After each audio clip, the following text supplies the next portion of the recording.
Right, I'm here with Darrin The Destroyer Rossouw, and he'll be on the coronation as well on the 31st of May. Darrin, you'll be coming up against a Namibian opponent. A nice step for you. Do you want to just say his name? You pronounce it better than me. Yeah, I'm coming up against Paulus Hamavila. First of all, thanks for coming through. It's good to be back. It's been a minute. It's been like a few years, I think. So I'm very excited for this fight, and I'm very happy that you're interviewing me again.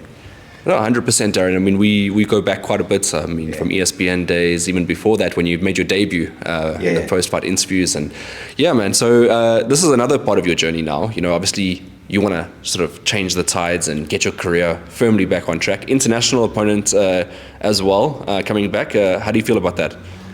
No, I'm excited. I'm very excited. You know, I'm coming off 2 losses. Last year wasn't the greatest year. So I want to change that tide. I need to get back and on winning terms. And Paulus Hamavila is just a guy that's going to come here and take a loss. We mentioned coming back on track. The time off that you took out of the sport, what have you been learning in that time? Yes, so I took a loss last year in, I think, October. I came back in the gym, started training, and then when I took after December, I said, let me take like a 3-month break and recuperate, get everything, think about what went wrong in last year and all that. So I worked on it. I recuperated, and now I'm back.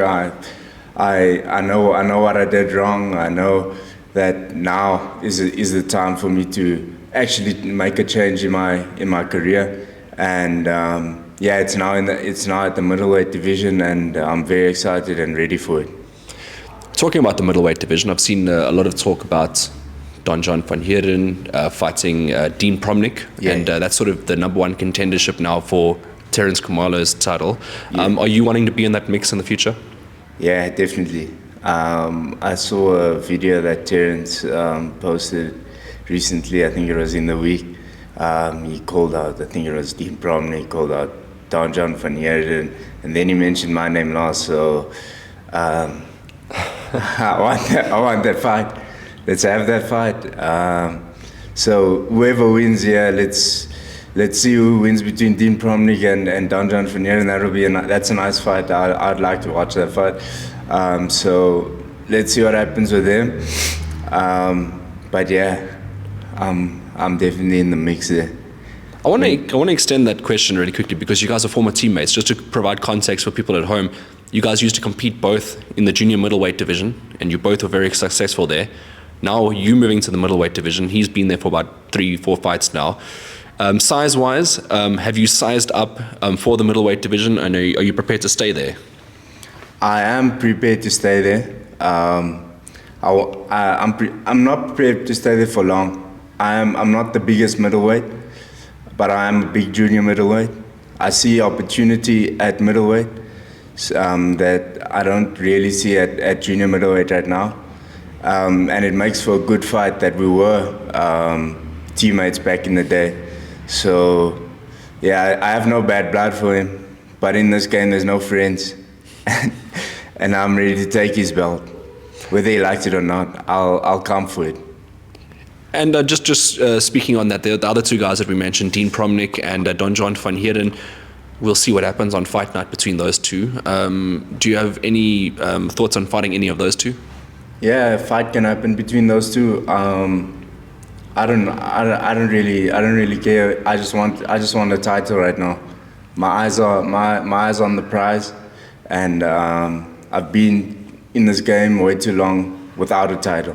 So I'm hungry and ready for a title right now. I want to get that going, and then from there I'll see where we'll actually end up. And Paulus, the guy that you're fighting now, the guy from Namibia, is he going to provide you a stern test? Do you know anything about him? I've seen a few of his fights on YouTube. He fought a Russian opponent. He fought a couple of guys with undefeated records. Fairly alright record, good record, like 10 wins, 4 losses, 1 draw. So it's gonna make for a nice fight, considering my record as well. So he looks like he's the tougher competitor. But when he comes here to South Africa, I'm going to beat him back and send him back to Namibia. Yeah, I mean, that's obviously a statement that you want to make in the ring. And Yes. so Darrin, you mentioned that you might go back down. Just, you're chasing a title right now. If you went internationally, let's say it all goes well, you win the SA title, and you progress towards that in the middleweight, are you then going to campaign internationally back down at the junior middleweight division, or do you think having the confidence to stay at the middleweight division, like where do you see that future of yours going?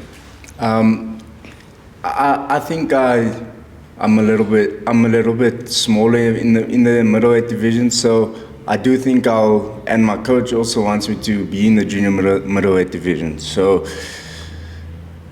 it all depends on how these fights go. I have a fight next week that I have to win, so I'm not looking too far.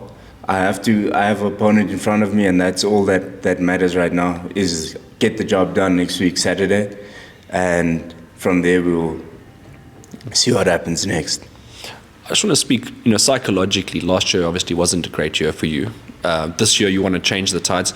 You went from being this undefeated young boxer, world at your feet, and things changed now. Have you felt like you got a maturity in your game now, that you see things maybe a little bit differently, that you maybe didn't before as a young, hungry fighter? Yeah, no.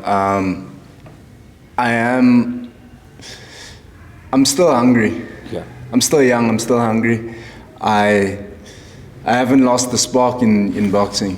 I haven't lost it at all. I just think I had 2 bad nights last year.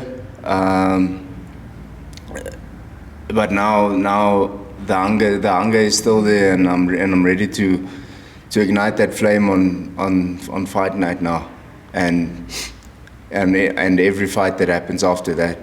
I'm ready for this, and I have a legacy to build here, and I truly want it, and I am for the sport. I came back for legacy, and now I'm here. I'm ready. How has the training camp gone for the fight? Excellent. I'm training with soon-to-be world champions. I'm training with very tough opponents. In sparring, I'm getting sparring from all over. So we're ready for whatever Paulus brings. We'll be there. I'm going to ask for your prediction on the fight. What do you think's going down? I'm getting the job done. I'm getting the job done, no matter what. And Darrin, obviously fired up, ready to go, ready to make a statement, because obviously we've got to entertain the fans as well, got to put on a show. What message do you have for Paulus before you step in the ring with him? No messages. See you at the fight. I'll be there. All right, so fired up, Darrin The Destroyer. So we want to see you destroy guys again. That's the whole moniker of where we're at and where we're going forward. Darrin, do you want to send a last message, maybe to the South African boxing public, just to reassure them that you're firmly back?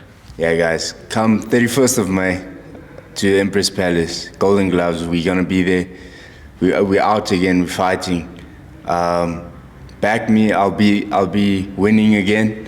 I'm gonna be on winning terms. So come out, show face. It's gonna be an epic night.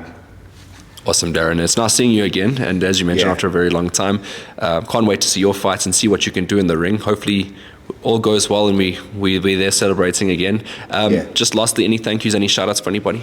Yeah, just thank you to all my supporters. Thank you to my family, my sponsor, 360 Health and Fitness, Brad. You've done amazing work with me and with the other boxers. So thanks for that. And yeah, next week I'm winning for you guys.